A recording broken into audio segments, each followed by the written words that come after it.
వ్యవహారానికి వస్తే 62 సంవత్సరాలు పైబడిన వారు టీఎస్పీఎస్సీ చైర్మన్గా అనర్హులు అనేటువంటిది ఒక చట్టం ఉందంట. అయితే దానికి కారణంగా ఇటు ఆకునూరి మురళి సార్ కానీ అటు కోదండరామ్ సార్ కానీ ఇద్దరు కానీ దీనికి చైర్మన్ పదవికి అందుబాటులో ఉండకపోవచ్చు. మరి రాష్ట్ర ప్రభుత్వం ఏమైనా ప్రత్యేక చొరవ తీసుకుంటే తప్ప.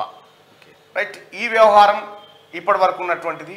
ఇవాళ మరి అసెంబ్లీ 11:30కు ప్రారంభం కాబోతా ఉంది. ఈ 11:30 తర్వాత ఎలాంటి అంశాలు చర్చకు వస్తాయి అనేది చూడాలి. కానీ అసెంబ్లీ నడిచినన్ని రోజులు అద్భుతమైన మజా ఉంటుంది. మీరు చూడండి, అద్భుతమైన మజా.